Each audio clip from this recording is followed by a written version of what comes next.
Movie start होती है और हम हमारी मेन कैरेक्टर नीना को अपने बच्चों के साथ खेलता हुआ देखते हैं। थोड़ी देर में वहाँ पर उसका हस्बैंड उसे सरप्राइज देने के लिए जल्दी आ जाता है। उसका नाम था माइक। माइक को ट्रेकिंग करने के लिए जाना बहुत ही अच्छा लगता था। साल में एक बार वो ट्रेकिंग करने के लिए 1 मंथ के लिए जाता था। इस बार वो जल्दी घर पर आ गया। नीना उससे पूछती कि जल्दी कैसे आ गया। माइक को अनोइंग लगता है और कहता है कि मुझसे गलती हो गई। उन दोनों को 2 डॉटर्स है, पर इस रिलेशनशिप में माइक जरा बोर हो चुका था। नेक्स्ट सीन में नीना अपने ऑफिस में जाती है। वहाँ पर उसे एक सरप्राइज मिलता है। उसे एक न्यू कलीग आया है जिसका नाम था यानिक। एक्चुअल में यानिक और नीना एक दूसरे को पहले से ही जानते थे और यहाँ पर एक दूसरे को देखकर बहुत ही सरप्राइज थे। नीना यानिक से पूछती है कि तुम यहाँ पर क्या कर रहे हो। यानिक कहता है कि ये मेरा फर्स्ट डे है। नीना कहती है कि मुझे एक असिस्टेंट मिलने वाला था, शायद तुम वही हो, क्योंकि वो दोनों सेम ही डिपार्टमेंट में थे। इसके बाद हमें पता चलता है कि यानिक और नीना ये जब यंग थे तभी से एक दूसरे को जानते हैं। वो दोनों एक रिलेशनशिप में थे। यानिक को नीना के साथ ऐसा लगता था कि जैसे उनमें एक बहुत ही अच्छा कनेक्शन हो। उस तरीके का उनका कनेक्शन किसी और के साथ होता नहीं था।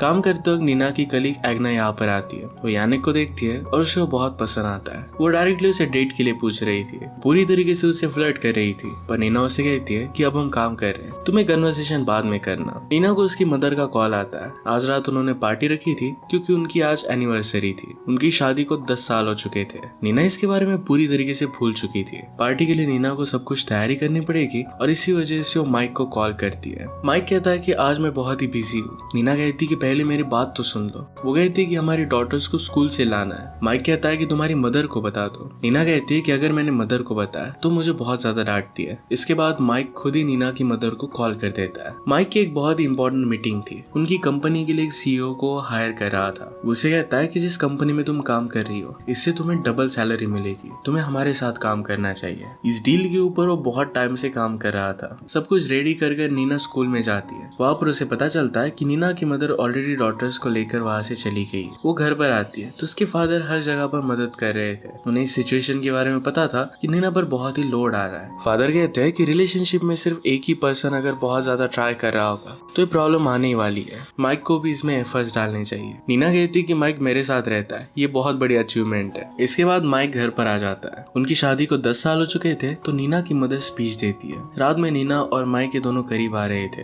वो दोनों इंटीमेट हो पाते उससे पहले उनकी डॉटर उनके पास सोने के लिए आ जाती है। नेक्स्ट सीन में हम देखते हैं कि यानिक और नीना अपने एक न्यू प्रोजेक्ट पर काम करना स्टार्ट करते हैं। उन्हें एक सीरीज क्रिएट करनी थी। इस सीरीज के लिए नीना आइडिया देती है कि ह्यूमन बॉडीज के बारे में हमें बनाना चाहिए। यानिक को आइडिया बहुत पसंद आता है। इस पर फिर वो ब्रेनस्टॉर्मिंग करने लग जाते हैं। लोगों में अपनी बॉडीज को लेकर क्या क्या इनसिक्योरिटीज होती है। यानिक का मानना था कि बॉडी को लेकर हमें इनसिक्योर नहीं होना चाहिए। एज अ पर्सन हम कैसे, ये बहुत ज्यादा इंपॉर्टेंट है। हम उन दोनों का पास्ट का सीन देखते हैं। वहाँ पर नीना उससे कह रही थी कि मैं तुमसे एज में बड़ी हूँ, तुम्हारे क्लासमेट तुम्हें चिढ़ा सकते हैं। इसका मतलब है फर्स्ट टाइम जब वो रिलेशनशिप में थे तब भी उनमें बहुत ज्यादा एज गैप था। माइक कहता है कि मुझे इससे कुछ भी फर्क नहीं पड़ता। वो उसे उसके फ्रेंड से मिलवाने के लिए इनवाइट करता है। प्रेजेंट में नीना की डेस्क पर कॉफी नीचे गिर जाती है। उसके ड्रॉवर में से वो अपनी फैमिली की फोटो निकालती है। यानी कि इस बात से सरप्राइज था कि नीना को 2 डॉटर्स है। वो इनके नाम पूछता है। नीना ने उनके नाम बताया तो यानी कि इस बात से भी सरप्राइज था। पास में उन्होंने डिसाइड किया था कि जब उन्हें बच्चे होंगे तो उनके नाम वो क्या रखेंगे। वही नाम नीना ने अपने डॉटर्स के रखे हैं। यानी अभी अभी इस सिटी में शिफ्ट हुआ था। लास्ट टाइम नीना के साथ ब्रेकअप करने का रीजन ये था कि उसे अलग कंट्री में शिफ्ट होना पड़ा था। नीना उससे पूछती कि वहाँ पर तुम्हारा एक्सपीरियंस कैसा रहा। यानी कहता है कि मुझे जो भी सीखना था, जो एक्सप्लोर करना था, वो सारी चीजें मैं कर चुका। नेक्स्ट सीन में हम देखते हैं कि यानिक से मिलने के लिए उसकी सिस्टर आई हुई थी। उसे यानिक जरा अलग लगता है। उससे पूछती है कि हुआ क्या है, तुम बहुत ही अलग लग रहे हो, क्या तुम प्यार में हो।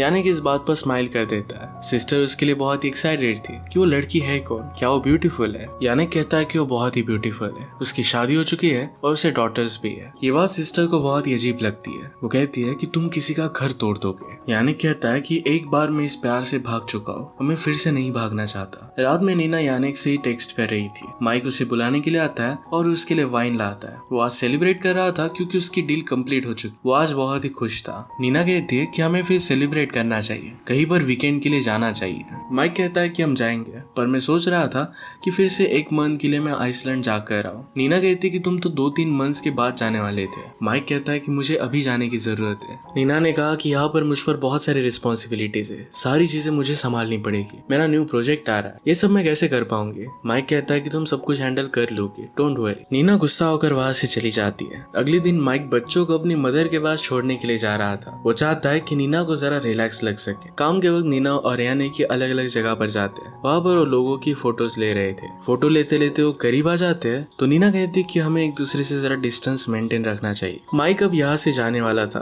उसे ड्रॉप करने के लिए सब लोग आ रहे थे। माइक कहता है कि तुम लोगों को मेरे साथ आने की जरूरत नहीं है, वो अब अकेला ही जाना चाहता था। नीना कहती कि हमने इसके बारे में बात की थी, एक अच्छी बात है कि हम तुम्हें एयरपोर्ट तक छोड़ने के लिए आते हैं। माइक इसके लिए कहता है कि तुम नेक्स्ट टाइम आना। नीना इस बात से गुस्सा थी, पर फिर माइक वहां से चला जाता है। नीना अपनी डॉटर्स को लेकर पार्क में आ जाती है। आज शाम नीना और यानिक ये दोनों एक जगह पर डिनर करने के लिए आते हैं। नीना को ठंड लग रही थी तो यानिक उसे अपना जैकेट देता है। अपनी फोन पर नीना जब बात कर रही थी तो यानिक उसकी पिक्चर्स लेता है। वो कहता है कि हमारे प्रोजेक्ट के लिए। नीना भी फिर उसके पिक्चर्स लेने लग जाती है। नेक्स्ट डे यानिक ने उनके पास्ट के पिक्चर्स नीना को दिखाए। वो नीना के करीब आ रहा था पर तभी नीना को घर से कॉल आ जाता है। उसकी डॉटर को बुखार था। वो घर में फर्स्ट एड किट ढूंढ रही थी पर उसे मिल नहीं रहा था। वो माइक को कॉल करती है और इसके बारे में पूछती है। माइक कहता है कि किट लेकर मैं यहाँ पर आ गया हूँ। नीना उस पर गुस्सा हो जाती है कि तुम्हें घर पर कुछ तो छोड़कर जाना चाहिए था। वो उससे हेल्प मांग रही थी पर माइक कहता है कि यहाँ से मैं तुम्हारी कुछ भी हेल्प नहीं कर सकता। वो फिर इस फोन को काट देता है। पैरेलल में हम देखते हैं यानिक को जबरदस्ती एग्ना ड्रिंक के लिए लेकर जा रही थी। वो नीना के बारे में बात कर रही थी कि उसे वो पसंद नहीं है, उसे वो जरा ओल्ड लगती है, वो उसके ऑफिस में फ्रेंड नहीं बन सकती। यानिक के साथ उसे बहुत ही अच्छा लग रहा था। यानिक को फिर नीना को कॉल आ जाता है। उसे मेडिसिन और खाना लाने के लिए उसकी हेल्प चाहिए थी। यानिक फिर मेडिसिन लेकर तुरंत वहाँ पर आ जाता है। रात में वो वहाँ से चला गया पर एक नोट छोड़ कर गया जिसमें लिखा था कि अगर तुम्हें कभी भी जरूरत पड़े तो मुझे कॉल करना, मैं आ जाऊंगा। उसके लिए एक ब्यूटीफुल सा डिनर बनाकर हो गया था। नीना को देखकर बहुत ही अच्छा लगता है। पैरेलल में हम देखते हैं कि माइक अकेला था, उसे नीना की याद आ रही थी। अगले दिन यानिक फिर से कुछ चॉकलेट्स और कुछ मेडिसिन लेकर आता है। एक डॉक्टर को तो बहुत पसंद आता है पर जो बीमार थी उसे लगता है कि यानिक को यहाँ पर नहीं होना चाहिए। यानिक फिर चला गया। नीना को माइक का कॉल आता है। वो अपनी डॉटर से बात करता है। उसे पता चला कि यानिक यहाँ पर नीना की हेल्प करने के लिए आया है। वो यानिक के बारे में जानता नहीं था। वो इसके बारे में नीना से पूछता है। नीना कहती है कि यानिक मेरा एक कलीग है और उसे मैंने हेल्प के लिए बुला लिया था। माइक कहता है कि अगर तुम्हें हेल्प की जरूरत थी तो तुम्हें अपनी मदर को कॉल करना चाहिए था। इसके बाद हम देखते हैं कि नीना के घर पर उसकी मदर आ जाती है। माइक ने उन्हें कॉल कर दिया था। मदर अब माइक के आने तक यहीं पर रहने वाली थी। ऑफिस में जब नीना और यानिक लिफ्ट में थे तो दोनों एक दूसरे के करीब आ जाते हैं और किस कर लेते हैं। लिफ्ट में कोई आ जाता है और फिर नीना वहां से चली जाती है। नीना को माइक का कॉल आया। उससे पूछता है कि क्या सब कुछ ठीक है, क्या तुम मुझ पर गुस्सा हो। नीना कहती कि क्या तुमने मुझे कोई ऐसा रीजन दिया है जिससे मैं तुमसे गुस्सा हो जाऊंगी। माइक फिर फोन रख देता है। घर पर नीना की मदर जब सब कुछ साफ सफाई कर रही थी तो उसे वाइन की बोतल का ढक्कन मिलता है। वो इस बात से अपसेट हो जाती है कि यहाँ पर बच्चे बिखरा होते हैं, तुम्हें ड्रिंक नहीं करना चाहिए। नीना को उसकी मदर बहुत ही अनोइंग लगती है। नेक्स्ट सीन में अपने रिसर्च के ऊपर बात करते हुए नीना और यानिक के दोनों एक दूसरे के करीब आ जाते हैं। यानिक उसे कहता है कि आज रात तुम मेरे साथ रुक रही हो। इसके बाद दोनों घर पर आ वहाँ पर दोनों इंटीमेट हो जाते हैं। नीना कहती कि मेरी बॉडी अब बदल चुकी है, मैंने 2 बच्चों को बर्थ दिया है।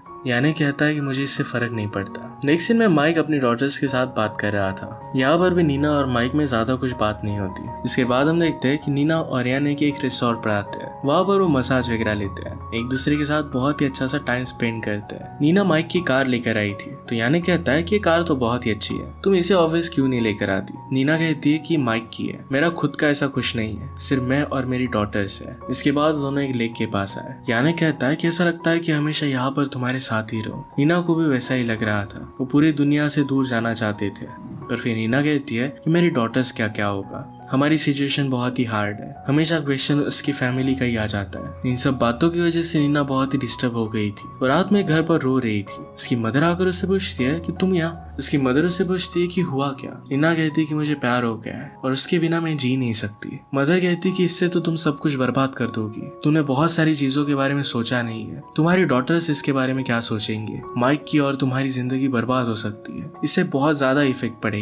जिससे तुम प्यार करती हो कभी ना कभी उसे भी अपने खुद के बच्चे चाहिए होंगे। एक आदमी अपने बच्चों के बिना नहीं जी सकता, इसके बारे में भी तुम्हें सोचना चाहिए। हमारे लाइफ में सबसे इम्पोर्टेंट चीज सिर्फ एक ही होती है और वो है फैमिली। तुम्हें अपनी फैमिली के बारे में सोचना चाहिए। नीना बहुत ही कंफ्यूज थी, उसे पता नहीं था कि वो क्या करे। उसकी मदर उसे कहती कि तुम जो भी करो मैं हमेशा तुम्हारे लिए यहाँ पर हूँ। अगले दिन ऑफिस में यानिक नीना को मसाज दे रहा था। ये जब एग्ना देखती है तो इस बात से बहुत ही गुस्सा हो जाती है। कहती कि तुम दोनों के बीच में चल क्या रहा है, तुम उसे हरास कर रही हो। उसको पूरी तरीके से इग्नोर कर देते हैं। यानी कहता है कि यहाँ पर आने से पहले मैंने एक इंटरव्यू दी थी, उसे एक बहुत ही बड़ा जॉब मिल रहा है। वो कहता है कि तुम भी मेरे साथ चल सकती हो। नीना कहती है कि तुम्हें वो जॉब एक्सेप्ट कर लेना चाहिए और चले जाना चाहिए। मैं अपनी फैमिली को छोड़ नहीं सकती, ये हम सब के लिए बहुत अच्छा रहेगा। माइक जहाँ पर ट्रेकिंग करने के लिए आया था वहाँ पर वो एक आदमी से मिलता है। वो बात करने लगते हैं तो बातों बातों में वो कहता है कि मैं हमेशा मेरी गर्लफ्रेंड के साथ यहाँ पर आना चाहता था, पर कभी भी वो पॉसिबल नहीं हो पाया। वो हमेशा मेरा साथ दे रही थी, पर फिर भी मैंने उसे फॉर ग्रांटेड लिया। मैंने कभी भी उसे उतनी ज्यादा रिस्पेक्ट दी नहीं। इवेंचुअली मैंने उसके साथ ब्रेकअप कर लिया।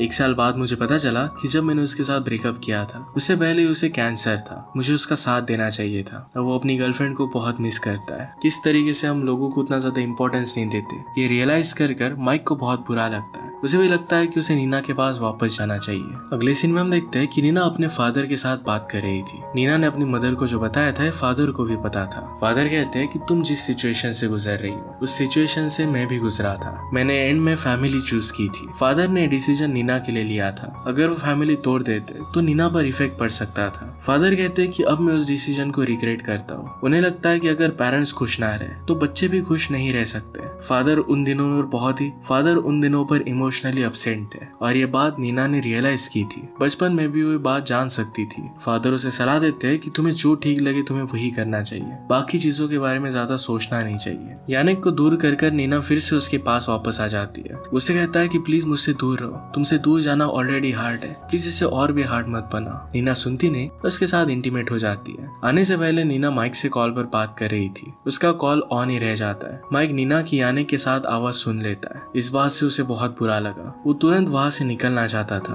रात में उसने नीना को कॉल किया और इस बात के लिए वो उसे कन्फ्रंट करता है। नीना को इससे बहुत बुरा लगा। वो रोते हुए यानिक के पास आई। वो कहती है कि माइक को सब कुछ पता चल चुका है। यानिक उसे सपोर्ट देता है। अगले दिन जब माइक वहां से निकल रहा था तो देखता है कि एक खाई में एक आदमी बेहोश होकर पड़ा हुआ है। ट्रेकिंग करते वक्त उसका एक्सीडेंट हुआ था। माइक जल्दी से रेस्क्यू टीम को वहां पर बुला लेता है। उस आदमी को बचाने के लिए वो नीचे आ गया। नीना फिर माइक को पिकअप करने के लिए एयरपोर्ट पर आ जाती है। वहाँ की रेस्क्यू टीम उसे लेने के लिए आई। वो कहती है कि माइक ने एक आदमी को बेहोश देखा था, उसे हेल्प करने के लिए हो गया है, मैं आपको वहीं पर लेकर जाती हूँ। माइक जब उस आदमी को हेल्प कर रहा था तो ऊपर आते वक्त उसका खुद का एक्सीडेंट हो जाता है। रेस्क्यू टीम की लेडी और नीना ये दोनों बात करते हैं। वो कहती कि मैं और मेरा हस्बैंड ये दोनों रेस्क्यू का काम करते हैं। जब मैं जॉब पर होती हूँ तो वो बच्चों का ख्याल रखता है और जब वो काम करता है तो मैं बच्चों का ख्याल रखती हूँ। एक दूसरे को सपोर्ट कर वो आसानी से इस लाइफ में आगे बढ़ रहे हैं। अचानक से उन्हें कॉल आता है और माइक के बारे में पता चलता है। माइक हॉस्पिटल में था तो नीना को हॉस्पिटल में ही लेकर जाती है। वो डॉक्टर से पूछती है कि क्या माइक ठीक हो जाएगा। डॉक्टर कहते हैं कि अभी कुछ भी बता नहीं सकते, वो कोमा में है और कोमा से वापस आने के बाद ही हम कुछ बता सकेंगे।